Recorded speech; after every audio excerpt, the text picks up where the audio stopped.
What's up, guys? Rogue Scrubs here, coming at you guys with an updated Lightsworn list. And by updated, I mean it's updated for the times now, I guess, but it's still very much in development.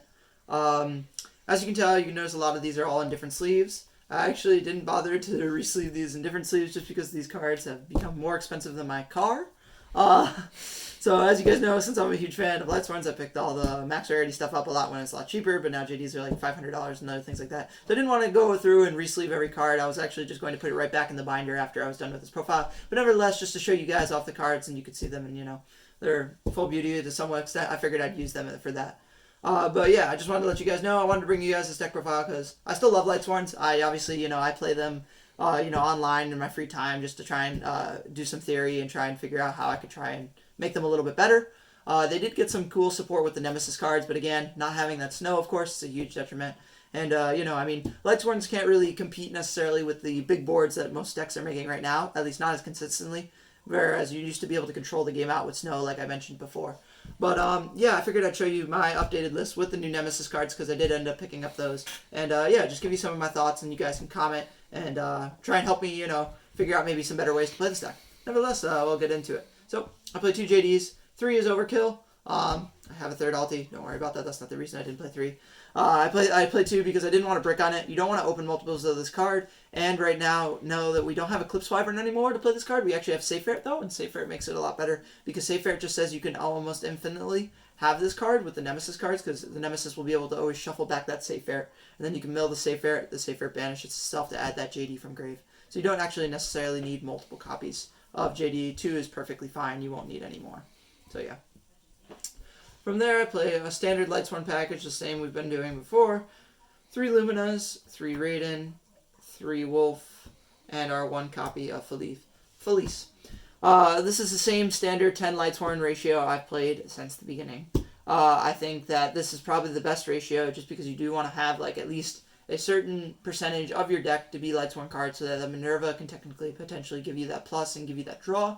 I don't play multiple Felices because, yet again, like I've said, I hate this card because it's not as good as Wolf. You don't get it if you mill it off charge or off solar or either charge, essentially. Charge Light Brigade or solar recharge. But yeah, all the rest are really great. I mean, obviously, you want to see the Lumina as much as possible. All that great stuff. And Wolf is still amazing. Same thing with Raiden. Only thing I am missing is Prismatic Misprint Raiden. So, yeah. And Duelist Alliance Felice. Oh, no. I have a Duelist Alliance now. Oh, good. Yeah. Finally got that first dead original. But yeah, so there's that. The other dragon, I play 1 Levianeer. Multiple of this again. It's like JD. It's another card that'll brick if you play too many copies. Because we are also playing the Nemesis cards. It is you can add it back off the Safe Ferret, so you don't necessarily need to play multiples. You draw it by milling it. That's how always Lightsworns work. Just kind of interact with your graveyard. So one of this is perfectly fine, and this is a great card to have for such reasons. From there, play 2 copies of Safe Ferret. 3 is overkill. I do play the Wyvern Bursters as far as my other part of the Dragon package to go ahead and make this a normal summonable, special search to get a banish card so that we can put Nemesis cards on board. But 2 is fine. 3 is overkill. I don't want to normally use my normal summon on this. I actually just most of the time want to mill it or summon it off of Pisty or LP in some kind of fashion in some other way. It really isn't normally to draw it. Realistically, you could even potentially cut this down to 1 if you want.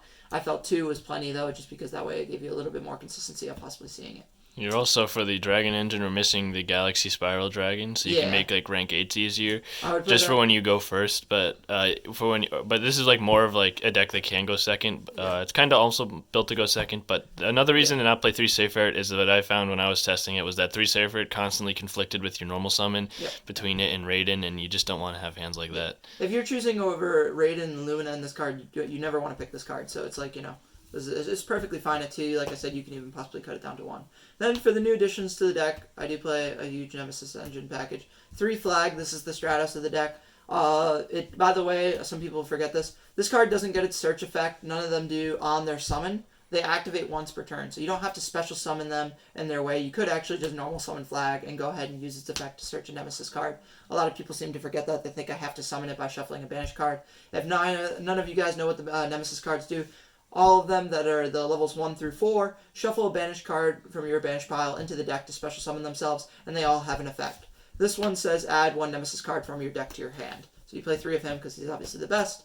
Then I play 1 Corridor and 1 Umbrella. This one adds from Graveyard, and this one adds from Banish Pile.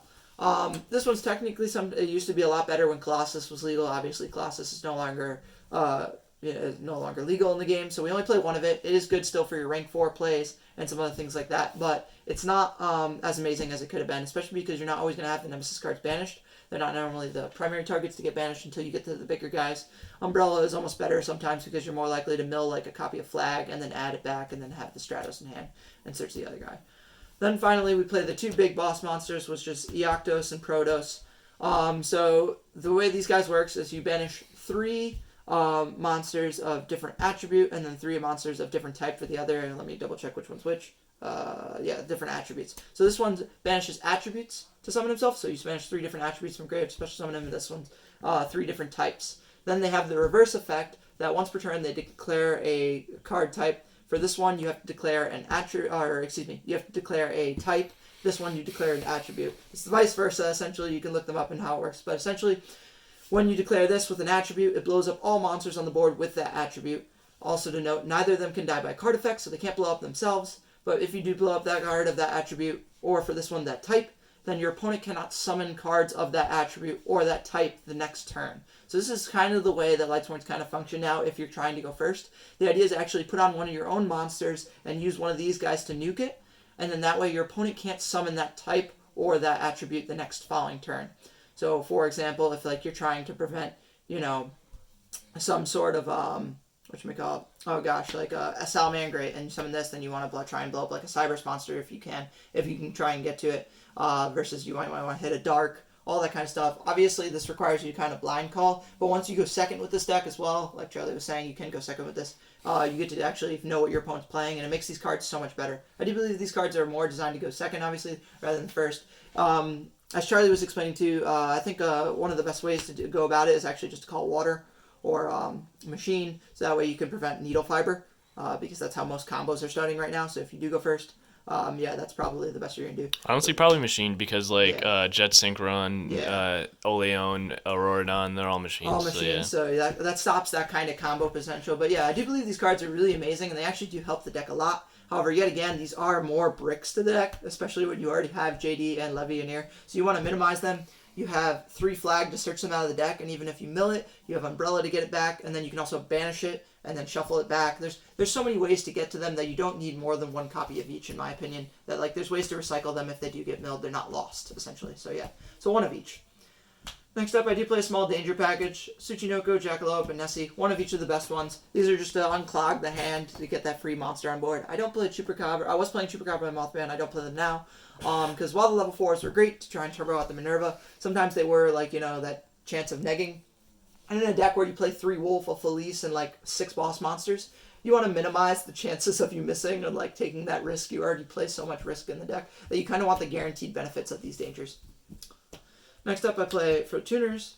We play Olion and Jet Synchron. These are obviously the best for your needle fiber combos. And there is a small combo with Link Cross for this deck to do to make almost like a 2.5 or a 1 card combo for Curious, which is pretty neat. And finally, this is also part of the Dragon Patches. I do play Brotor. The reason is this card can actually summon itself from grave if one of your guys dies, and it technically inserts Levianeer, one of your other dragons, or any kind of boss monster. Also to note, the Nemesis cards are dragons as well. So you can actually search, one of them's the dragon, but you can search off of certain things off this card, so it's pretty good. Then for the spells, standard lineup: 3 Charge of Light Brigade, 3 Solar Recharge. This isn't going to change. They're the best cards. They're not once per turn. That makes them pretty decent. Then I did play 3 Dark Ruler No More. Like I said, this deck has a huge problem with trying to keep up with decks in the meta right now. If you even want to try and go second, you're going to need to be able to play this card. And even if they make Dweller, you're still kind of shit out of luck. So, like I said, it's really just kind of that contradicting meta right now. But you want to main deck 3 of these. And then for the last 2 spells, I play the 1-off Foolish Burial and Monster Reborn. I don't play Rhoda in this deck because I'm not playing Goldenberg or Photon Thrasher for starters. The whole idea is now you can make Needle Fiber because Raiden is a tuner, and that'll technically speed up your combos. And we'll show a little bit of that a little later. For the extra deck, I play 1 Link Cross. This card's amazing in this deck because it's a light monster, and it gives you tokens to be able to make more synchros. Obviously, we play Hawk of Firebrax. That's part of this combo. We play LP and Pisty. You don't make them ancestrally immediately. These cards are going to kind of interact once you get to state of the game where like you've made a Saryuja and then you're able to special summon a dragon, and then it lets you deck thin to get to the safe air, to get to the Brotar, and it just puts all the cards that you need kind of in graveyard. So it's kind of good to have that ladder up, and it also gives you some revivability, because once the Nemesis cards are also summoned properly, they can be summoned from graveyard as well. For another link too, just for being able to play out of other certain boards, Phoenix is great. Curious, obviously no explanation needed there. 1 Saryuja, 1 Boral Sword, and 1 Appaloosa, just to give some more negates if you do happen to go first as well. Then for the Synchros, I play 1 Formula and 1 Metal Marcher. This card is really, really good, and this card is also just a really great card because it allows a Link Cross to get you not only another light machine, so that way you have like, a different type because it's a cyber, so you can get into your Curious with it, but it also just gives you a draw during the combo, which is just free. So yeah, and this card can grab back Raiden, which is pretty neat. Then for the Exceeds, we of course play our 1 Minerva. I play 1 Dweller, 1 Dugaris. These are all for the rank 4s. These are the most influential ones, I feel like. You always want to be able to sometimes get back like your flag, because like I said, flag doesn't activate on summon, so you can bring back the flag with the Dugaris and then be able to search your Nemesis Engine. Dweller just locks your opponent out of stuff, and Minerva obviously to try and get a little more draw power. And the last but not least, I do play Hope Harbinger. Idea is that you could technically overlay with like, JD and something else, or in Levianeer or another JD. It doesn't happen that often. I was playing Galactic Spiral Dragon, so that was another reason this was in the deck. You can tell that is a 1-up. But yeah, that's pretty much the deck. I'll show like a basic, very, very bare bones combo that you've probably seen with other decks. Essentially, it just requires you to have a tuner. Another thing, say you play Charge, you milled, and you got the Lumina Raiden. You can link these two from here to go ahead and grab your copy of Needle Fiber. Needle Fiber's effect will go ahead and grab your copy of Jet Synchron. From there, you can link around that to go ahead and summon your copy of Link Ross. Link Ross will grab you 2 tokens. You're going to Synchro with one of them to go ahead and summon your copy of Formula Synchron. Formula Synchron nets you another card. You have a proxy here. You're going to draw 1 card. And then from here, what you can do is you can Synchro with the Formula and the other token to, of course, make that Metal Marcher. Marcher's effect can go ahead and bring back either your Raiden or, your Formula. Either way, now you have 2 lights. All you need is a 3rd light. You can technically use that to grab Jet Synchron, and then you should be able to either link into something else to try and get there. There's a couple different ways to go about it. I used to play Lambda to get to ensure that you had that, but there's generally always another extender from that sort of point. You can also go here and you can make the Saryuja to try and draw into that dragon package, because once you get to the safe air door, the Brotar and things like that, you can add back those JDs and start feeding that ability to nuke the board every turn, or try and play around your opponent's board by getting to that Nemesis Engine and prevent them from playing the game. But yeah, that's the deck. I know this is a long profile and it's not necessarily perfect. I know there's quite a bit of things that could be changed to it. But I just wanted to kind of give my inputs and thoughts on the deck and kind of see what you guys thought about it. Yeah, and I'm sorry I didn't have it sleeved to look all perfect and pretty. But like I said, I wanted to be a little bit more gentle with the cards and not, take them out, flip them around, that kind of stuff, and just put them back in the binder. Nevertheless, I thank you guys, and I hope to hear some interesting feedback and see what you guys have maybe come up with as far as for some Lightsworn engines to try and get a little bit more consistency out. And don't worry, he's working on Glad-Beast Test Hands. Yeah, Gladiator Beast Test Hands. That's the new Lightsworns. I'm more fond of playing Gladiator Beast now, I gotta say. It's a lot more fun. It's more consistent, and you actually have a combo you can stick to. And we're working right now to figure out how we're going to do the second video, if we want to do it on Dueling Book, or if we want to just do it in that live action again. We're working on that, so it'll be up probably within the next 2 weeks maybe. Yep. Alright, see you.